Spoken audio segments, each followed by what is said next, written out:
Greetings, and welcome to the Leggett Platt Fourth Quarter 2025 webcast and earnings call. At this time, all participants are in a listen-only mode. A brief question-and-answer session will follow the formal presentation. If anyone should require operator assistance during the conference, please press star zero on your telephone keypad. As a reminder, this conference is being recorded. It is now my pleasure to introduce your host, Mr. Ryan Kleiboeker. Please go ahead. Good morning. Welcome to Leggett Platt's fourth quarter and full year 2025 earnings call. With me on the call today are Karl Glassman, CEO, Ben Burns, CFO, Tyson Hagel, President of the Bedding Products segment, and Sam Smith, President of the Specialized Products and Furniture, Flooring, and Textile Products segments. We posted to the IR section of our website yesterday's press release and a set of slides that contain summary financial information along with segment details. Those documents supplement the information we will discuss on this call, including non-GAAP reconciliations. Remarks today concerning future expectations, events, objectives, strategies, trends, or results constitute forward-looking statements. Actual results or events may differ materially due to a number of risks and uncertainties, and the company undertakes no obligation to update or revise these statements. Please refer to yesterday's press release and the sections in our most recent 10-K and subsequent 10-Q entitled Risk Factors and Forward-Looking Statements. I'll now turn the call over to Karl. Thank you, Ryan, and good morning, everyone. Early last year, we shared our 2025 priorities, which included strengthening the balance sheet, improving operational efficiency and margins, and positioning Leggett Platt for profitable long-term growth.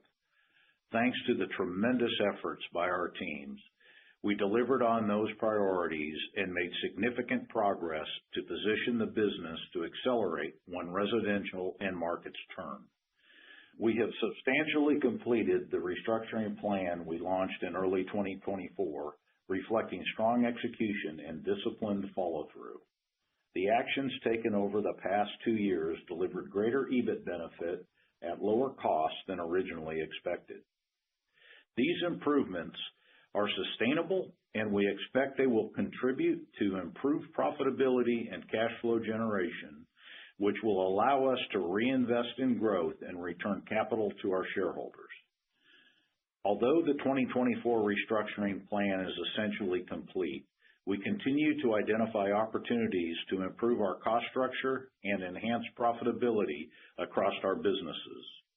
We also took meaningful steps in 2025 to simplify our portfolio and ensure focus on our core operations. Notably, we divested our aerospace business in the third quarter.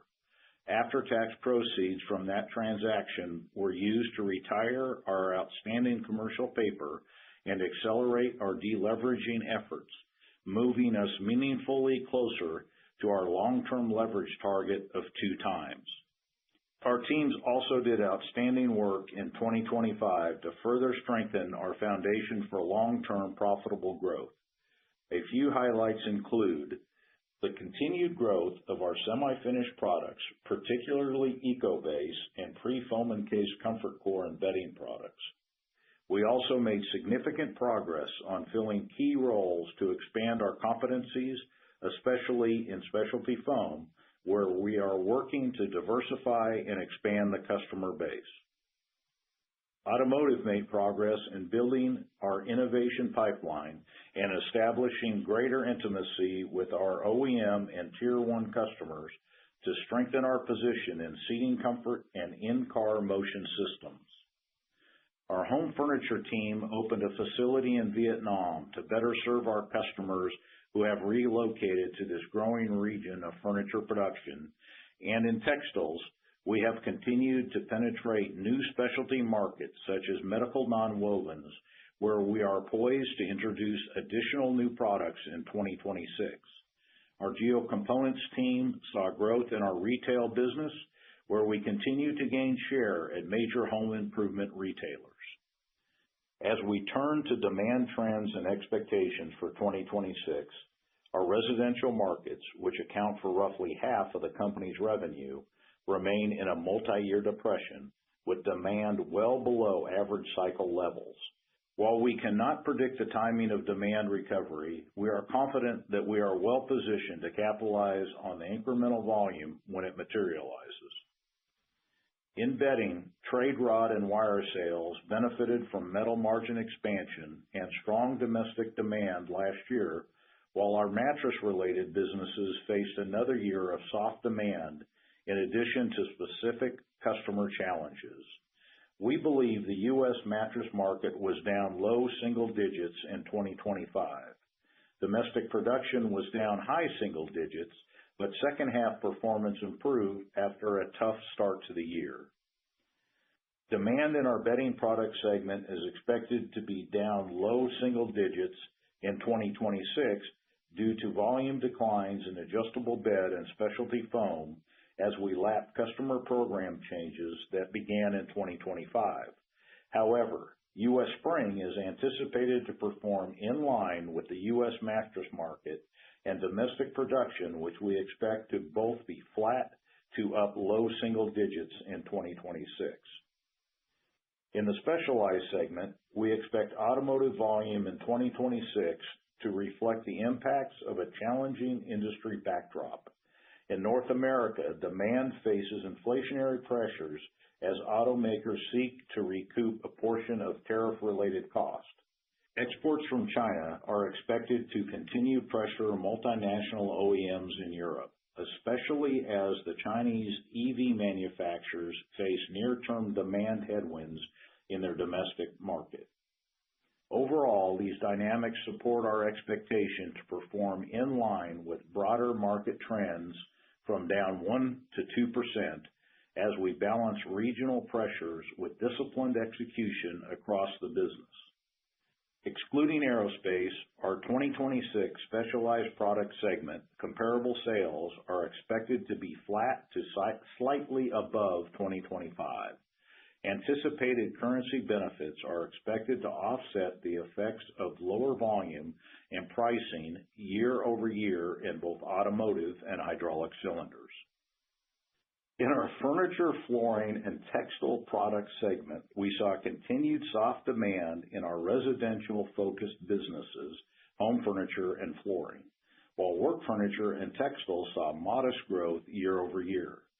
We anticipate further demand uncertainty in our residential markets, but expect to see growth in textiles, both in our geocomponents business and non-residential markets in fabric converting.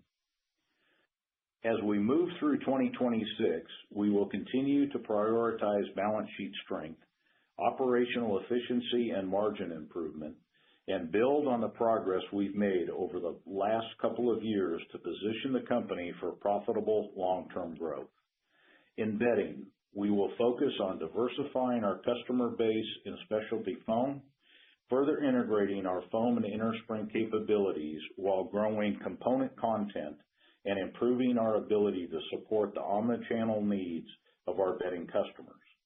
In automotive, with new leadership in 2026, we will focus on making strategic investments in our commercial organization and operations to return to growth and strengthen our relationships with OEM and Tier 1 customers. In textiles, we are focused on expanding our business through organic growth and small strategic acquisitions. And throughout the company, we are committed to driving operational excellence through continuous process improvement, cost reduction, and footprint optimization, while also investing in our talent and developing a strong pipeline of future leaders. Although near-term demand in several of our markets remains challenged, the foundation we have in place will enable us to pursue growth opportunities in 2026 and return capital to shareholders. I'll now turn the call over to Ben. Thank you, Carl, and good morning, everyone. Fourth quarter sales were $939 million, down 11% versus the fourth quarter of 2024, resulting from sales weakness at a certain customer and retailer merchandising changes in adjustable bed and specialty foam, as well as continued soft demand in residential end markets, customer supply chain disruptions in automotive, and lower demand in hydraulic cylinders. Growth in textiles and work furniture, along with higher trade wire and rod sales, partially offset demand declines. Looking at sales by segment, bedding products decreased 11% compared to the fourth quarter of 2024. Additionally, specialized products declined 21%, mostly due to the aerospace divestiture, and sales in furniture, flooring, and textile products were down 3%. Fourth quarter EBIT was $32 million and adjusted EBIT was $48 million, down $8 million versus fourth quarter 2024, primarily due to lower volume and earnings associated with our divested aerospace business, partially offset by metal margin expansion and restructuring benefits. Fourth quarter earnings per share was 18 cents. On an adjusted basis, fourth quarter EPS was 22 cents, a 5% increase from fourth quarter 2024 adjusted EPS of 21 cents. For the full year, 2025 sales decreased 7% to $4.05 billion, primarily from continued weak demand in residential end markets, sales weakness at a certain customer, and retail merchandising changes in adjustable bed and specialty foam, divestitures, lower demand in automotive and hydraulic cylinders, and restructuring-related sales attrition. These declines were partially offset by growth in textiles and work furniture, higher trade wire and rod sales, raw material-related selling price increases, and currency benefit. EBIT increased $786 million, primarily due to the non-recurrence of $676 million in goodwill impairment charges during 2024. Adjusted EBIT decreased $4 million to $263 million, primarily from lower volume, partially offset by restructuring benefit and metal margin expansion. Full year EPS was $1.69 and adjusted EPS was $1.05, flat versus 2024. In 2025, operating cash flow was $338 million, an increase of $33 million versus 2024. This increase was primarily driven by working capital benefits. We ended the year with adjusted working capital as a percentage of annualized sales of 11.6%, a decrease of 140 basis points versus 2024. Our teams executed exceptionally well, resulting in significant balance sheet improvement in 2025. Aerospace divestiture proceeds, along with cash from operations and real estate sales, allowed us to reduce debt by $376 million.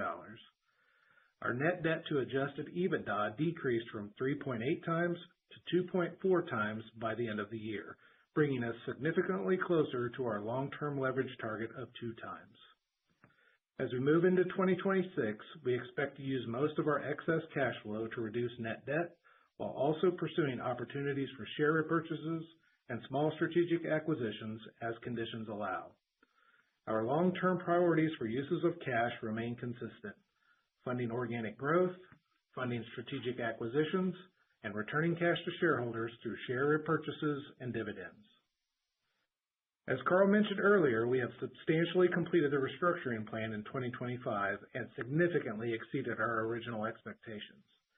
We expect a full run rate of approximately $70 million of EBIT benefit and total cost of $80 million, half of which were non-cash costs. We also expect cash proceeds from real estate sales of $70 to $80 million, $48 million of which have already been realized, with the remaining balance expected in 2026. Moving to guidance. 2026 sales are expected to be $3.8 to $4.0 billion, or down 1 to 6% versus 2025. 2025 divestitures are expected to reduce sales 3%. Volume is expected to be flat to down low single digits, with volume at the midpoint down low single digits in bedding products, down low single digits in specialized products, and flat in furniture, flooring, and textile products. Inflation and currency benefit combined are expected to increase sales low single digits.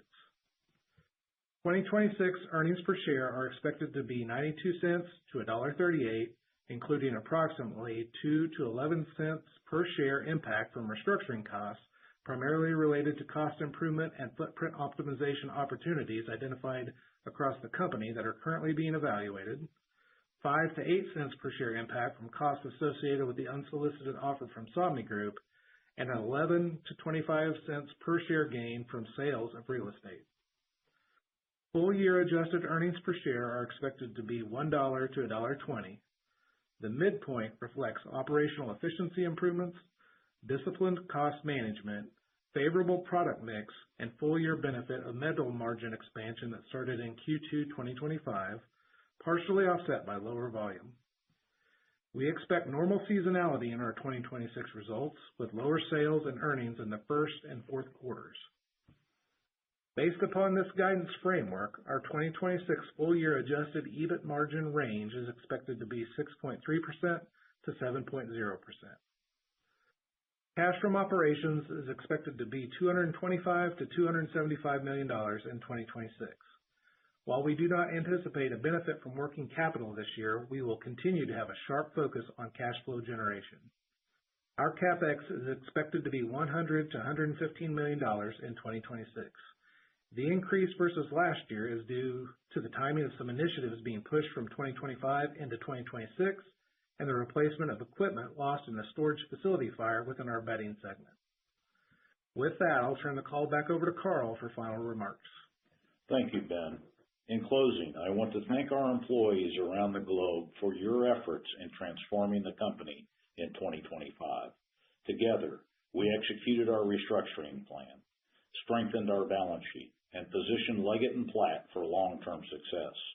While near-term demand uncertainty remains, we are confident in our ability to execute our strategic priorities and create long-term shareholder value.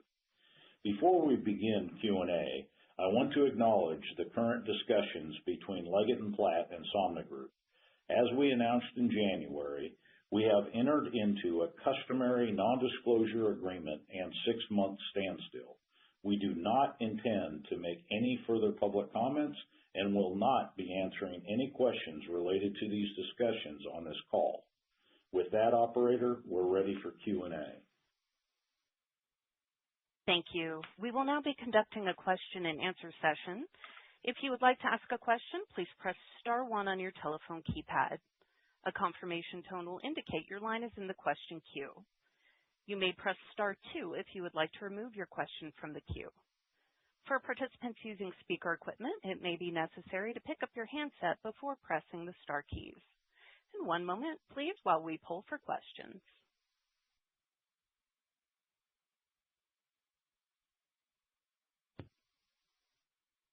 And our first question comes from Susan Maklari with Goldman Sachs. Thank you. Good morning, everyone.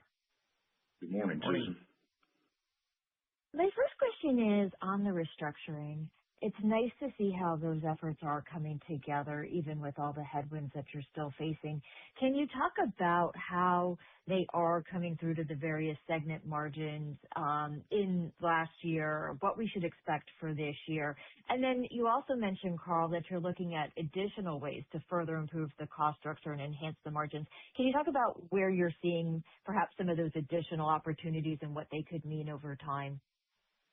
Yes, Susan, thank you for the questions. I'll start with the latter and ask Ben and the rest of the team to fill in the first question. But we continue to look at the portfolio. I will say at this point, there are no divestitures of BUs being contemplated, but we continue to look for operational improvement opportunities in every one of the BUs. Nothing's been announced other than a consolidation of one of our flooring product segment facilities that's closing one small facility, moving that productive capacity into a larger facility into North Carolina. The teams continue to look at each one of the BUs, and there are some things that we're analyzing, but it would be premature to announce. But Ben, as regards segment margins, why don't you? Yeah, so Susan, as we said in the prepared remarks, been really good benefits from the restructuring efforts. We had really in 2025, $63 million of benefits that are flowing through, and we expect, roughly another $5 million in 2026. So put this at a $70 million run rate as we look to the future. So obviously that had a very big impact with our bedding segment. Also, we saw some benefits in our specialized segment with hydraulic cylinders, and then that benefited us as well in the FF&T segment, primarily with home furniture and flooring. As we look forward, I think you'll see, like I said, a more modest impact from the restructuring plan for 2026, the $5 million that will flow through. And then, as Carl said, we do have some other opportunities that we're looking at, but not ready to quantify those just yet. From a cost impact, we do have about $2 million, or pretty small amount that is left that we know of in the formal restructuring plan. Okay. All right. That's helpful color. And then turning to bedding and the outlook there, you mentioned that you expect springs to be flat to up low single digits, it sounds like, for this year. Just generally speaking, as you think about the bedding market and the demand there, how much of a recovery do you think we can see if we don't have housing that really starts to come back? How important is that? And what does it mean in terms of the near-term potential path for the industry versus where we could be longer term?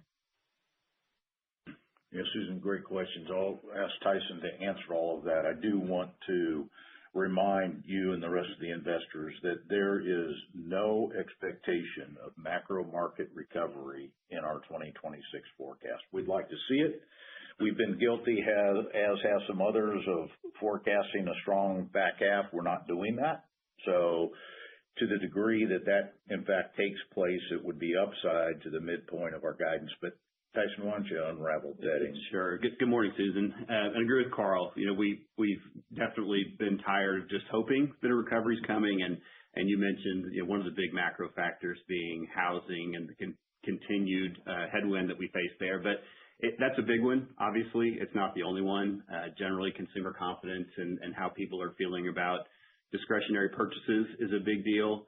And then just general affordability, which goes into housing for sure, but also across the board, whether people are spending their money on insurance, gas, food, all of those things are a big deal. And just seeing where things stand today, that's why we don't feel good about building any type of recovery into guidance. Essentially what we thought about in the bedding market for 2026 is a continuation of what we really saw in the back half of the year. The first half of 2025 was pretty tough. And so really just a more seasonal pattern in 2026 is really carrying off the back half of 2025. And that's where we get to a flat to up low single digits, is really just lapping the early struggles that the market had in 2025. Relative to our business, and you mentioned U.S. Springs, that's where we have the tightest correlation to the market.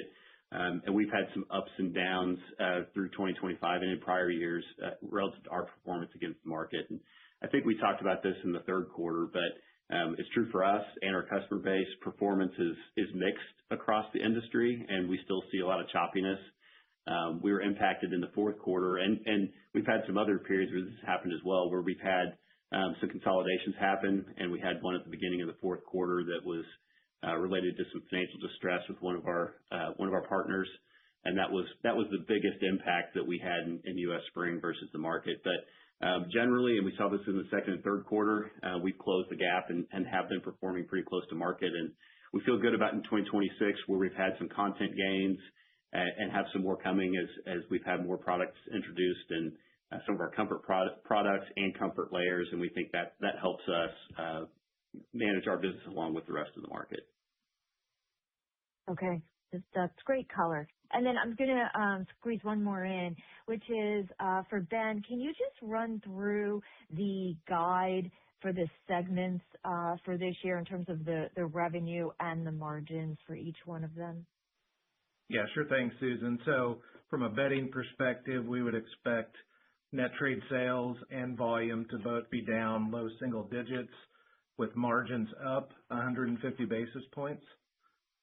From the specialized products segment, this is adjusting for the aerospace divestiture. We would expect organic sales and volume down low single digits, with margins down 150 basis points. And then on the furniture, flooring, and textile side, we'd expect net trade sales and volumes to be flat and margins to be flat as well. Okay, great. I'll get back in the queue. Thank you. Thanks, Susan. Our next question comes from Bobby Griffin with Raymond James. Good morning. This is Alessandra Jimenez on for Bobby Griffin. Thank you for taking our questions. First, I wanted to follow up on the bedding segment. U.S. spring volumes notably decreased in 4Q versus 3Q. Is that mainly driven by the consolidation you mentioned in 4Q, or was there something else that impacted the volume trends? Also, what was your view on industry for 4Q versus 3Q for the bedding segment? Good morning. Yeah, thanks for the question. Yes, our primary delta between our performance in the market was the customer consolidation that I mentioned just a moment ago. Otherwise, generally performed, we feel like, in line with the market. We expected fourth quarter to be down versus third quarter, just the general seasonality that we always see in the business.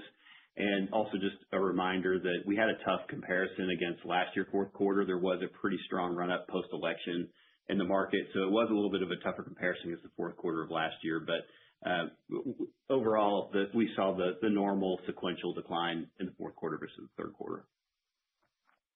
Okay, that's helpful. And then maybe switching gears a bit to auto. You had mentioned customer supply chain disruptions during the quarter. Can you walk us through the impact there, and are you seeing any lingering issues in 1Q? Hey, thanks, Alessandra. This is Sam. I'll jump in with that one. So I think last quarter we mentioned that we were seeing some supply chain issues of various types when we talked, and those are the ones we were referring to. And just for memory's sake, there was a Dutch semiconductor company who had some disputes with the Chinese government and got shut down for a while.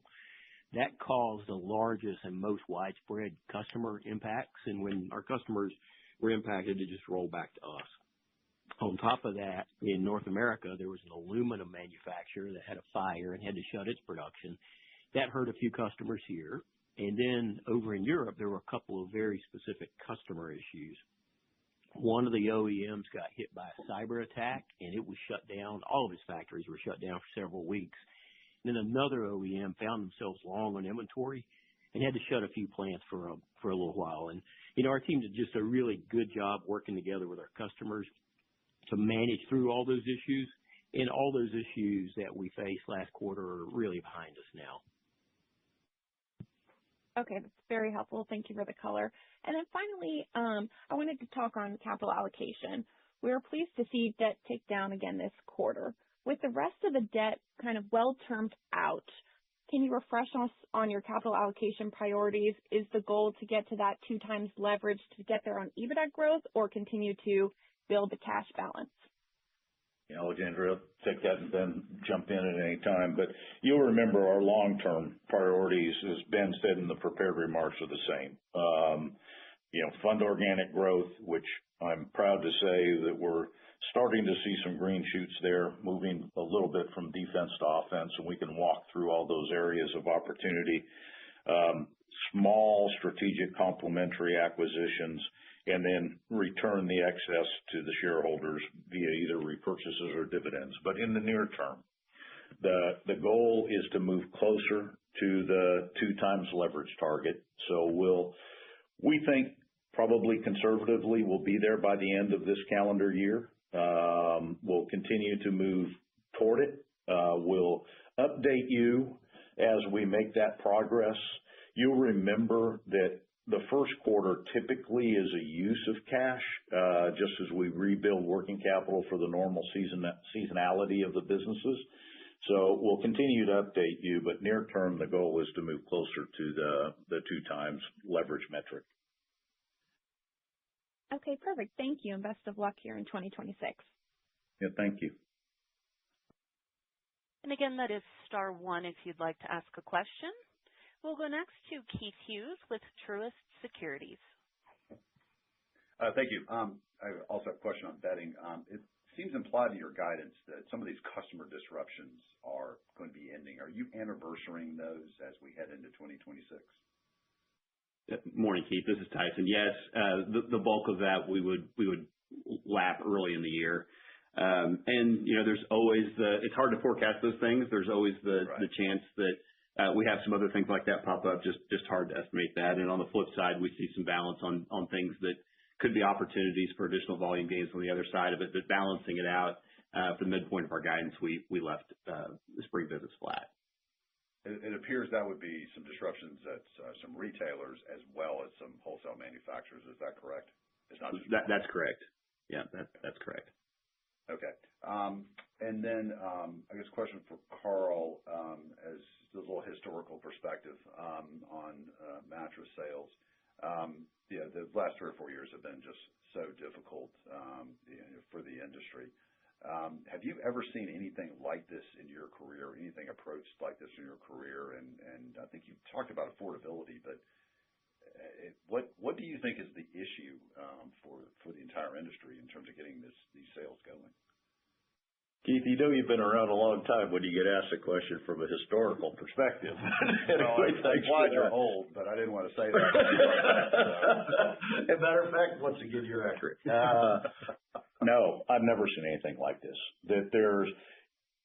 Interestingly enough, when we track data back to the early 70s, and I was not in the industry. Well, I guess I was, but anyway,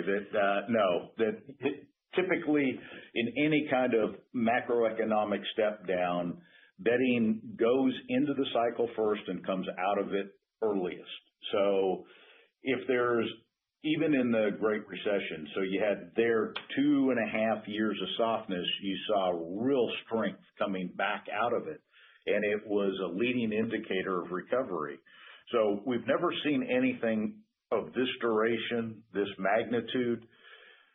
Probably overused phrase of pent-up demand, but it feels like it's building. We think that normalized consumption in the U.S. should be in the 34 to 35 million mattress range. We're probably just sub 30 million on an annualized basis and have been there for a while. So it feels good once the consumer becomes confident and housing's unleashed, but we just have no ability to predict when that happens. So in the interim, Tyson and the team are doing an outstanding job. First, the restructuring effort was really important, getting that successfully completed and behind us. And then now working with customers on innovation, product development, and the opportunities are significant. We feel pretty good about the year, but Keith, to your point, I have been around a long time. We're a manufacturer that is unit sensitive.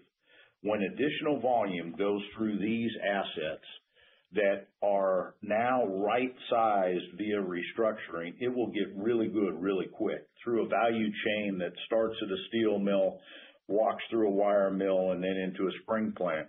So the volume will be fantastic. It will be on the high side of our contribution margins. We just can't make a call as to when it happens.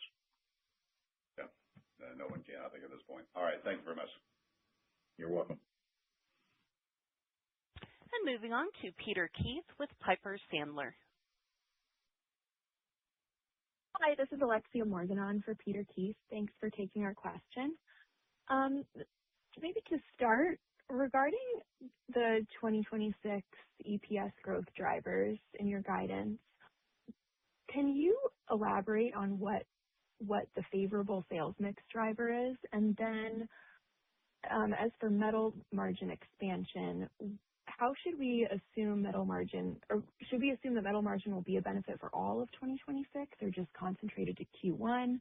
Or how should we think about those two pieces specifically?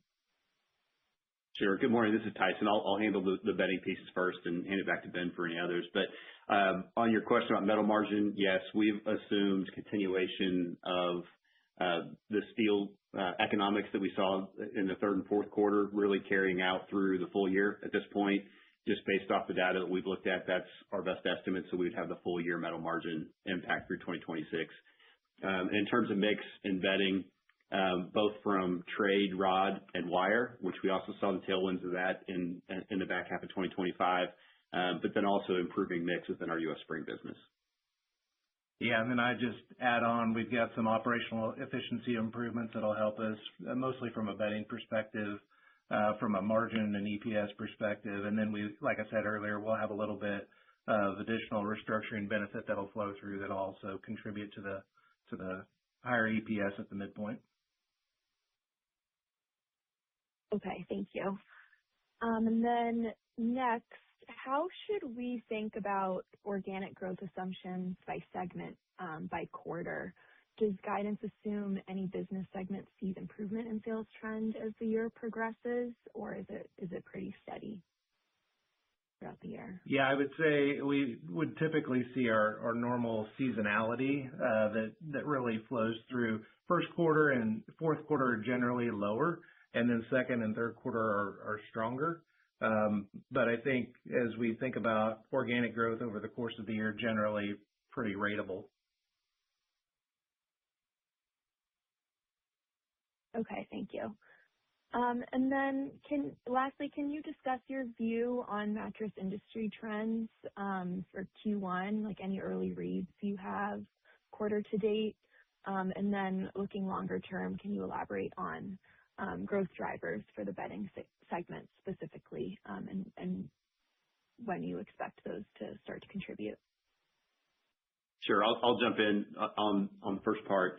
The big weather events that we've had over the last several weeks have certainly been impactful. We've heard that from our customers, and just seeing, between retail activity and what we've heard with foot traffic, but also facility closures and impacts there. So we expect there will be a catch up, and we'll all be looking to President's Day and see what the activity's like there. But the weather impacts certainly have had some impact on the business early in the quarter. And we talked about it. I think the big drivers being housing, consumer confidence, and general affordability are the big factors that we're watching to point to a recovery. And I'd just circle back on your previous question about the quarters and growth. I think Tyson's point there on weather is probably a good one to be aware of. The first quarter could be a little bit more impacted from that perspective, so that's probably a good thing to call out. Okay, thank you. Thank you. And we'll take a follow-up question from Susan Maklari with Goldman Sachs. Thank you. I have two things that I just want to touch on a little further. The first is in FF&T, we saw that meaningful drop-off in their margin in the fourth quarter. Can you just talk a little bit more about how we should think about the path of getting from where you ended this year back to something that is flat in line with the guide that you're giving us for the full year, and anything specific that came through that kind of caused that bigger than expected decline in the fourth quarter? Hey, Susan, this is Sam. Thanks for the question. So, yeah, there were several factors that hit us. A couple of them, I think, are maybe just Q4 issues, and let me just talk through them. At the top of the list, like we've said over the last several quarters, we've seen some pricing adjustments in flooring and textiles, and that was still an issue in Q4. In flooring, it's simply very weak consumer demand. And until that consumer demand turns around, we kind of see that as an ongoing issue for us. And that's baked into our forecast and our guide. In textiles, it's been mainly a raw material related issue. And it feels like we're really close to the bottom of that cycle now. In fact, some of the materials that we use in textiles, we saw a little bit of Q4 inflation, and that's actually a really good thing. And hopefully we continue to see that going forward into Q1 for the rest of the year. Currency was a plus on the top line, but it was a pretty decent negative on the bottom line. Not sure exactly what to think about that going forward, but I feel like currency could continue to be a drag a bit. The third factor would just be lower consumer demand that we mentioned, driving those year-over-year volume declines in home furniture and flooring. It feels like we can continue to see soft demand in those two businesses. And finally, we're launching our greenfield home furniture site in Vietnam, and there are always costs associated with the greenfield. We started at the last week of Q3, and we spent Q4 ramping up, so that was an impact for sure. Our team's working hard, and we've met our first goal, which was to ship product to our U.S. customers. We're there now. That's happening. Now we're focused on driving productivity and shipping more and more product to our Southeast Asian customers. And I think, as we go through the year, go through Q1, Q2, we're going to see a productivity improvement there that should help alleviate some of these issues we saw in Q4. Those were the major factors. I think in all these businesses, our teams are just doing a great job continuing to focus on controlling what they can control in some difficult environments. Yes. Okay. That's great color, Sam. And it actually brings up another question that I'm going to ask, which is, when you think about Leggett's global footprint and what's going on from a trade perspective, are there other areas or other needs to shift your production on a relative basis to better align with some of the customers and where they're looking to operate or where they're looking to source from? I don't think so, Susan. Go ahead, Carl. Sam. And I was actually going to go where you might be headed in auto. There's those tensions, but go ahead. Yeah, sure. That's exactly what I was going to talk about. There is a push in automotive to do more regional sourcing, specifically from the North American OEMs to do more sourcing from here in North America. And we have traditionally been a kind of a region for region business, meaning what we make in North America stays in North America. What we make in Asia tends to stay in Asia. But we are seeing some of those questions and some of those concerns, and we're addressing those and trying to relocate some product as needed. The push has been stronger from some OEMs than others because I think everybody is still to some degree concerned about what is the next change that might happen, right? Carl, do you have anything to add? No, I was just going to say, absent auto, I think we're really well positioned. And to your point, really well positioned in auto today as the global industry is constructed, but it certainly is in a state of flux. And we'll be there to support our customers at every turn. But the rest of the businesses, I think we're really pretty well positioned geographically. I agree. Okay. All right. That's good. And then my next question is on the working capital. You've done an excellent job on the working capital side, even with all the moving parts and the pressures that the business has been under. Can you talk about how we should think of that going forward? Is there further opportunity there? Do you actually need to build a little working capital? And especially maybe if demand does start to come back, would there be a need to add some inventory or just thoughts on the path there? Yeah, I can jump in here, Susan. It's Ben. You're right. Our teams have done an excellent job of, over the last couple of years, driving out a lot of working capital. Just last year we had an $83 million benefit from working capital changes.